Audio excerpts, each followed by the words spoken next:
Hello, everybody, and welcome to today's special show. Today, I'll be reviewing the League of Legends preseason patch, covering everything from start to finish in a nice little concise package. Elementalist Gaming is, of course, the positive place on the internet where you can make the most out of your video games and come hang out and meet a new face, or maybe two. With that being said, let's get right into it. Today, we'll be talking about League of Legends.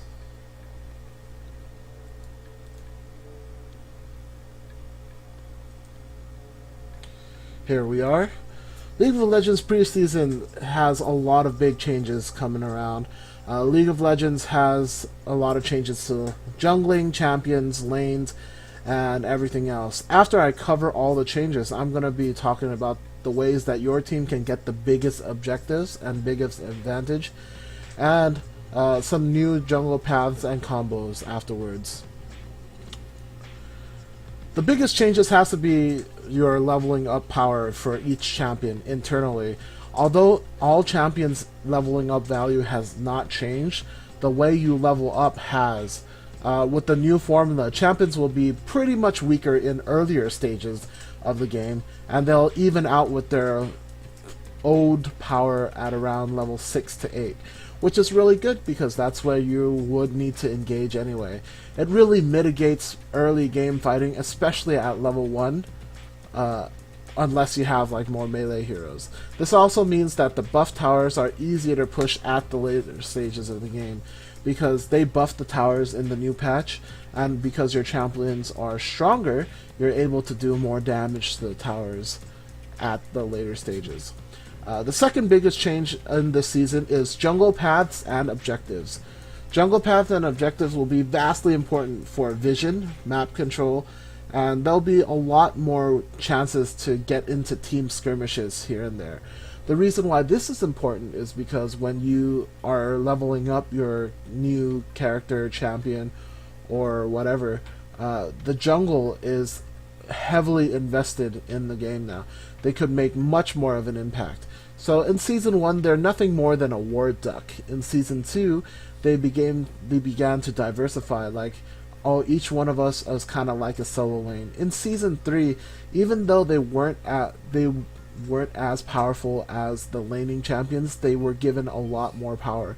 In this season, if they're not, with the increase in jungle items and etc., you pretty much have a lot of power just to do whatever you need to do for the jungle. So that'll be very, very good. It's a very exciting and big change, and it means that jungles are even more important than they were before. So let's get right into the changes. The biggest thing about jungling is the new enhancements of Smite. This is kind of gimmicky because, you know, we all love Smite, and we all used to love the extra gold that it used to give us, the extra damage it used to give us in the points of masteries when we did spend on. However, the new items actually take it a step further and make Smite useful via like ganking champions or increasing the speed of the jungle. So Smite can now hit champions. That's probably the biggest change that I'd like to talk about, because right now Smite can smite a champion if you pick up a jungle item that changes Smite. Hunter's Machete now evolves into different items that can be enhanced with power for extra damage and bonuses.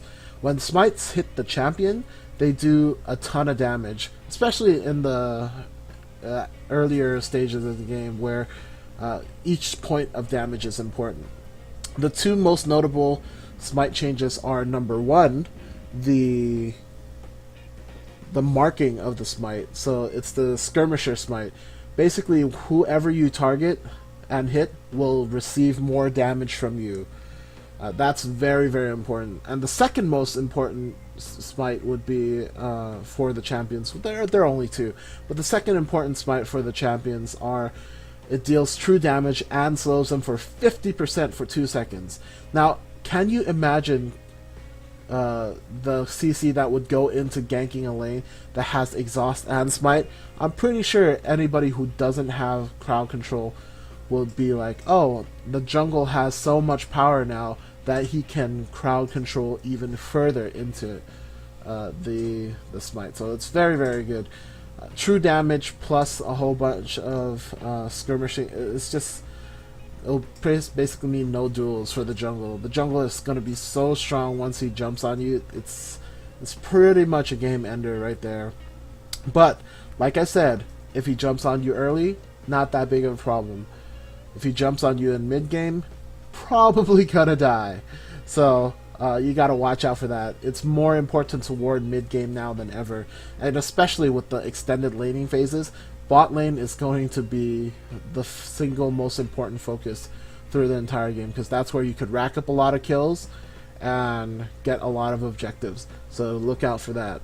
The other two smites are not as useful, but I can see counter jungling and jungle clear speed much more interesting, just because of the fact that there is a smite where you could smite AoE now. Half the damage actually goes to the small minions, which is really good, because you can increase your jungle speed. However, because each camp takes so much longer to respawn, I don't think jungling faster is necessarily better. Right now, they're forcing the jungles to come out and play a little bit more.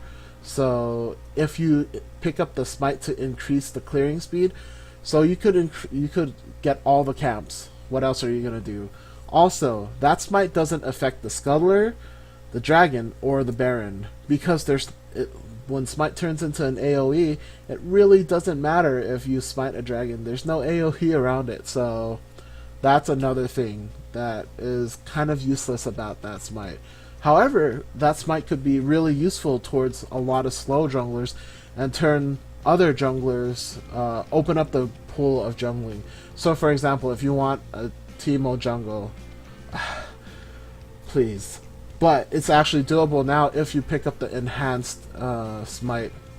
Even though I would argue that Teemo jungle would be better off using other items besides that smite, you can pick that up and really increase your clearing speed in around the mid game. The other disadvantage is the AoE smite you could only pick up after one round. So if your champion can't clear the initial wave of jungle, it's kind of useless to pick that up as well. So it's a bit of a trade-off there.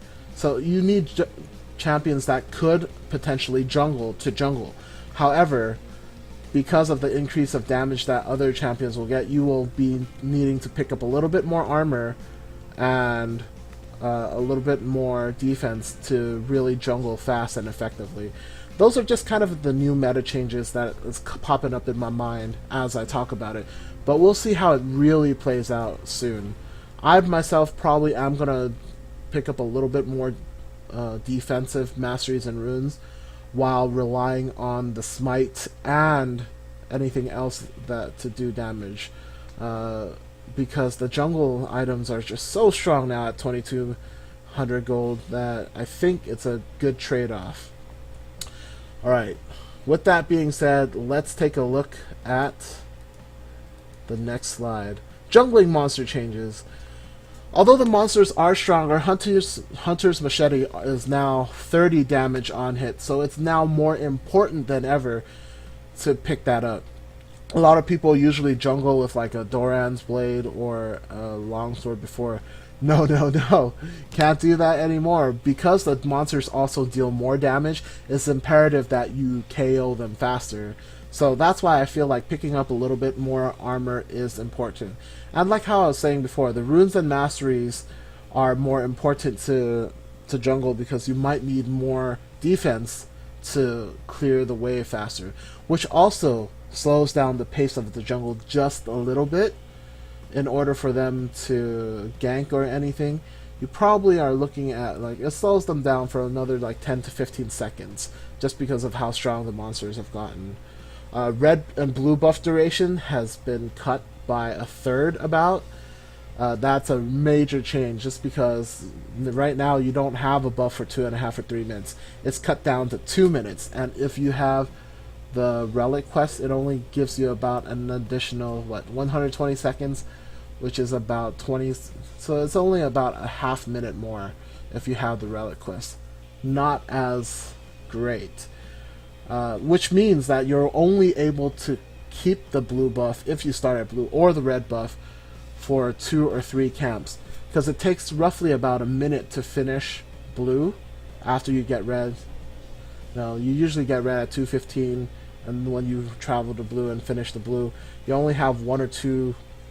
You could only finish 1 or 2 camps after that, and then the red buff will most likely expire, and there'll be nothing else for you to really hit on with the smite and the buffs. The other big changes to the monster is they introduced a new one, the Rift Scuttler, a really interesting little crab that could provide great warding for the river path. Rift Scuttlers, after you KO them, will kind of swim all the way to Dragon and just stay there. So with that, you can alleviate wardage from both the jungles and the supports. You have clear path of vision, so bot lane is protected when you get the Scuttler.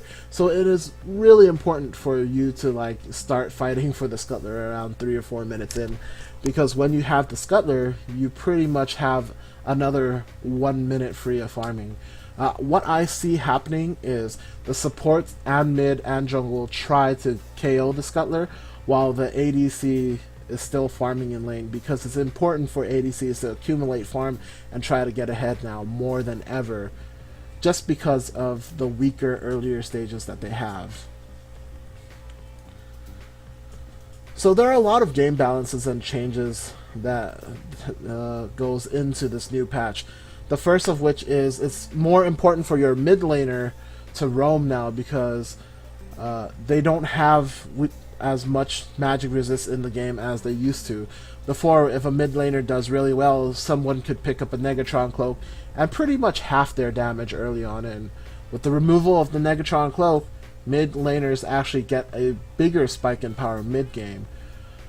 At level 6, you should I foresee having 3 roamers in the game now, as pretty much as before, because if you have an AP support, it's also a little bit of power in your favor, just because your mid, there's less magic resist, jungles and mid can roam and really start wiping out turrets and objectives, which is really good, because if you think about it, if you have 3 roamers, that means anytime you go somewhere, you can just alternate off the tower and dive the heroes really easily. Because they didn't do much to the first tower, they buffed it a little bit. But I mean, you could still tank towers and tower dive if you could trade off the tower shots effectively. Also, with these changes, it stabilizes the beginning of the game, because it forces people to farm in lane just for a little bit longer in order for them to really hit the spike in power. Remember, you're going to be about 25% weaker at levels 1 through 3, so it's almost not worth leaving your lane at that time. That might be a big problem, especially for, the ADC and the mid lane. However, because they did a whole set of balances, it should still stabilize at around level 6, and that's where early game should really happen. Once you get that level 6, that ultimate, you should be looking for ways to knock out your opponents and catch them off guard, which is pretty much unchanged from last season. I also would like to comment on the top lane, because that's my main role. Top lane is generally unchanged, but teleport is a must-have now, just because those early teleports to secure Rift Scuttlers can really put your lane ahead, or your team ahead, just because it enables the ADC to farm a little more and start becoming powerful again at level 7 or 8. ADCs actually get a bigger spike in power at level 13, because right now the way that they increase their damage and everything, they are about relatively 1.5% more strong or stronger than they were before, and when they get up to level 18, they have a little bit more power, which translates into better pushing, better wave clearing, everything else. So let's take a look back at the jungling, because that's one of the more important objectives of the match. Jungling and the dragon. The big swayable objectives are even more important, namely the dragon, because at the first dragon, you'll pretty much get a perma buff of 8% increase in damage overall to your team. So if you get that early, I anticipate about 8 to 12 minutes in, that's a really big mid-game changer for your team. Whoever picks up an early dragon could pretty much dominate mid-game a lot quicker. So even though the laning phase is kind of extended, because you have that extra power to lane after you pick up the first dragon, you could start out damaging your opponents really, really early if you pick up the first dragon. But what does all the dragons translate into? Well, the first dragon means an 8% increase in damage, right? The second dragon ensures that you have pushing power because you have 15% increased damage to minions. But the third dragon is pretty much having a permanent Baron buff from before. So around 18 minutes in, if you pick up 3 dragons, you should be able to siege really, really easily because you get movement speed, you get sieging damage, and you get 8% damage output overall. 4 dragons would mean mega minions for your team, which is the equivalent to having mega minions in your lane all the time because your minions are actually stronger around you. Now, 5 dragons is a 16% increase in damage. It doubles any of the stuff that you had before, so 30% damage to minions, 10% movement speed, and a lot more minions to tower sieging power. So if you pick up 6, which is about 36 minutes into the game, it's pretty much over because now you double the buffs from before, which is now you get a 30% increase in damage. Basically, you should have won the game if you picked up 5 dragons. If you haven't, well then, might be a little bit, you might have to reconsider your tactics a little bit. Now that we covered the dragon, let's cover Baron. Baron just makes you recall so much faster. So basically, when you have Baron, instant recall, start pushing a lane and push out everything. All your minions are actually a lot stronger now, so your minions essentially become really, really strong. This enables hyper split pushing. If you are a champion, your minions move roughly around your move speed, deal a ton of damage, and take a lot less damage from towers and champions. What that means is all those pesky wave clears that Ahri has, it'll be harder for them to clear it because they have 75% damage reduction on AoE. They also have the range minions also gain 100 range, so you can't really clear out the wave as easily as you did before. Cannon minions actually double their damage towards towers. However, they'll still hit enemy champions the same when you're pushing it in.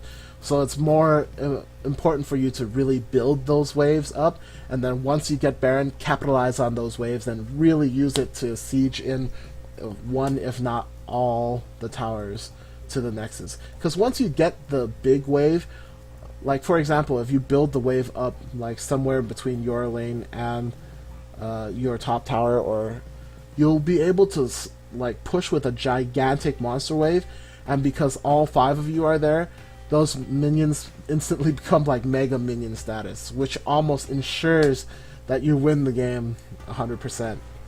So that's what this Baron gives. It also gives your super minions berserk, so they double the amount of damage that they do just by increasing their attack speed, and that is scary. If you're like me and you didn't like the Mega Minion change from before, right now when they slap you, they'll slap you twice as hard if there's an enemy champion or minion nearby. So be careful when you have the when you're fighting Mega Minions now, especially if you know that the enemy team has Baron. That's it for Baron. Let's take a look at the changes in lane, which I already kind of covered, but now it's a little bit more in depth.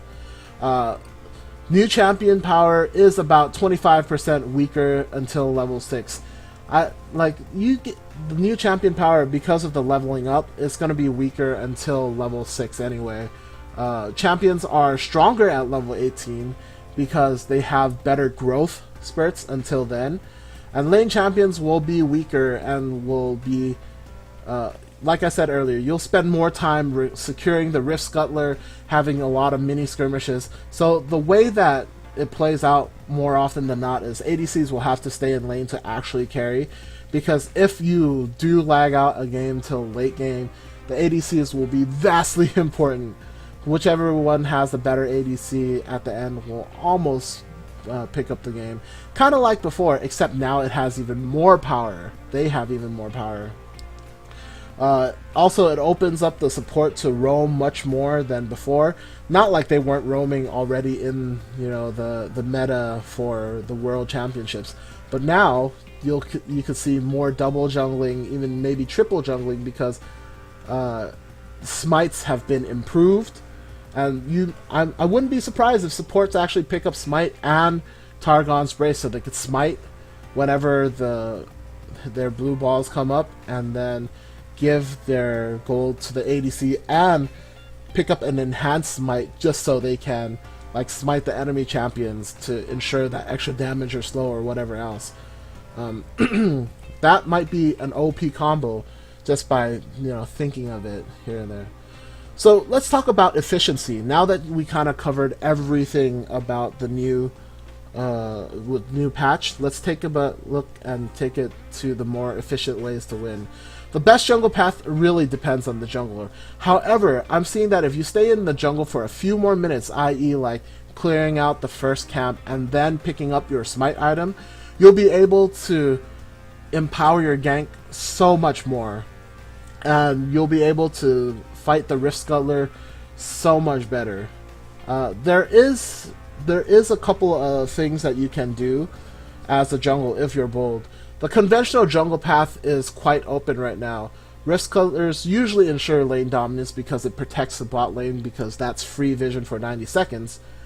And I could see that fight happening within 3 to 5 minutes. So jungling is really, really up in the air right now. But Scuttler is important for the vision, and if you have the vision, you can pretty much gank bot 3 or 4 times if you ensure the Scuttler, because you will know where they'll plant the wards, and you'll have a lot less counter jungling to worry about when you have that vision. The other thing about jungling is you have to strive to fight for the first dragon.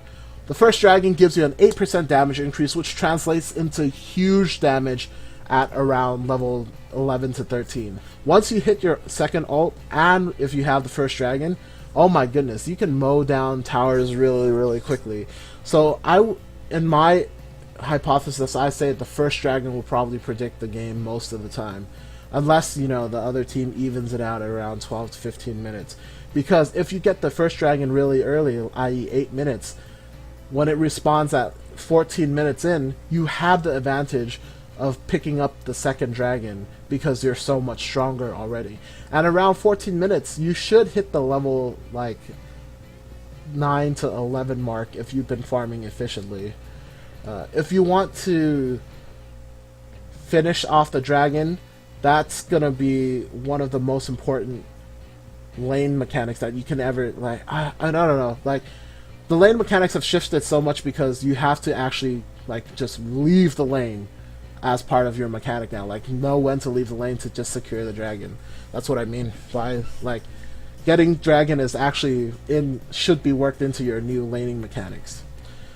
Alright, that aside though, let's take a look at ganking routes and everything. If you want to take the old route, which you start at blue and go red, I say you go with the Raptors and smite Krug, just because once you smite the Krug, you get that smite bonus, which helps you hit the tower once. If you're able to smack the tower once and get some more damage out of it, that's pretty good. If you want to start at red, you can easily take blue with the increase in damage from your red buff, and then hyper jungle with the toadstool buff after you get the blue. If you smite toadstool, anything that hits you gets damage, poison damage. So it's really, really good from there as well. Uh, let's see. Now, now that we talked about jungle dominance and the best paths, let's talk about laning efficiency. Because your power is decreased, you have to be in lane for a little more. So it's more essential for you to get to the higher level faster. Which means more harasses at level 1, try to knock them out early. There's so much importance placed at the beginning of the game that it's like, if you're picking an early game dominant character like Caitlyn, you might have to scale back a little bit until like level 3 to really push it. League I see now as like really even. All the champions are pretty even until level 3. And the early game dominators really lose a lot of their power because they're 25% less effective. Roughly 25% less effective from level 1 to 3. So it's going to be pretty hard. If you're in the lane, notably mid and bot, always go for the Rift Scuttler around 3 to 5 minutes, because I say vision wins games, right? If you have that, you can pick up a couple of team fights and whatnot, and you could pick up that vision. You can pretty much ensure the safety of your lane just by that. And you can ensure that you can gank a lot more effectively if you have that free vision. Like, I can't stress enough the importance of the free vision of the Scuttler, but I mean, that's for the game to play out. I'm pretty sure they're going to be fighting for it, though. Mid-game is much more interesting because of the new map and items, because once a jungler hits mid-game, they get a huge power spike, and because at around level 13, everybody just has a big power spike from before, everyone's going to do a ton more damage at level 13 than they did at the previous patch, so it's going to be pretty interesting mid-game. So, that's my take on the new season. Let's take a look at the new funny combos to troll. There are a lot of things in my mind that go through to be effective this season. One of the new things that I think that is important is Warwick, Fiora, Jax, anybody with a lot of on-hit hits with Skirmisher's Blade it's pretty gonna be devastating, especially somebody with a crowd control. So this is not for your Master Yi and etc. This is more for like the lockdown or the free hits champions like Warwick, Fiora, and Jax. Because let's just say you get the Skirmisher's Blade, which if you smite an enemy champion, you'll deal an additional 18 true damage to them per hit. When you ult with Warwick, he gets all that true damage in. And if you upgrade your Skirmisher's Blade to the Feral Flare equivalent, you're gonna have a lot of damage at level 6. I think 2200 gold is doable by around 9 minutes. And by 9 minutes, he will have his ult. He'll hit that giant power spike and deal an additional 40 damage per hit on that Skirmisher's Blade with Devour Rune, because his damage output will be 500 plus at that point in time. Same with Fiora. She's guaranteed 5 hits, so 5 times 4 is 200 damage. Plus the 18 damage per true hit. 18 to I'm thinking it's going to be around 20 damage, because like she's going to be at least level 6, right? So 20 damage, so it's 100 true damage plus 200 damage, which is about 300 damage, plus her ult damage. So if you do Fiora jungle, make sure that you could last until then, and it'll be so hilarious to see Fiora just ult in and almost KO whoever she's hitting. If she's hitting one person. Jax as well, because Jax is like the number one, like dive in and try to smack you like 1,000 times. He'll be so strong right after he gets the Skirmisher's Blade, especially because he can refresh his strikes. So you're looking at Leap Strike taking putting an additional damage, then regular attack, then empowered attack, then stun and attack a couple of times more. That's a lot to take in from a Jax. That would be super crazy. And if you get like the true damage, you can deal additional true damage smite on them as well. Or you can deal true damage, more damage with the marking one. The skirmisher, yeah, that skirmisher's blade is the marking one. So, oh my goodness, there's just so much more damage that I can see. Another funny thing that you can do is, you know how Amumu doesn't deal much damage? After he gets Enhanced Smite, he actually can do more damage and slow you. So, like, Amumu would have a huge power spike early on, and if this makes counter jungling so funny. Like, I wouldn't pick up the counter jungling smite to counter jungle. I would pick up the counter jungling. I would pick up the damage to true damage to hero smite. So once they finish their buff when they're low, I would just go in and try to kill them and get their buffs that way, because you could do more damage. You can slow them down. So it's just so funny. It opens up like a whole new diverse area of counter jungling. I myself wouldn't pick the safe counter jungling rune because, like, 20 gold for an additional gold for smiting enemy minion, cool, but you're gonna have to wait until the smites happen, or you're gonna have to time it. And I don't know how the smite works, the enemy jungler smite works, because if you smite Baron and get a movement speed buff, aren't you able to like catch up and KO them quicker? So there's one. Baron's going to be on the top side, Dragon's going to be on the bottom side. I don't know which one is more effective. Like, it'll make Dragon Steals more interesting and Baron Steals more interesting, but with the same amount of damage, no increase in damage output on the smite, I don't think it's worth it. So that's my take on the counter jungling smite. The other funny thing that could happen is, that I didn't write down on the slide, is supports can go Targon's Brace and pick up smite, and then pick up the Hunter's Machete. Because, oh my god, that would be so hilarious if they go with Targon's Brace and Smite, which it'll mean that, like, every time, it doesn't even matter if they're ranged, every time their blue buff comes up, or their buff comes up, they could smite it, give the money to the AD, and then, once they enhance the smite, they can start smiting enemy champions and dealing more damage. It's just too funny. I myself don't know how that's gonna affect the lane, but you know how supports usually pick up exhaust. Now picture that with smite, because good supports will be able to exhaust early to cancel out the damage, but more times than not, people just use exhaust for the slow. So if they pick up smite for the slow and not the damage reduction, holy cow, more damage and more everything, like, early on in the match. So that'll be pretty funny. I wouldn't be surprised if some troll people would say, Smite is pretty good now and I could pick up a lot of support, so why not? Yeah. So that's what you have to look out for. Alright, with that being said, I hope you all enjoyed this little video.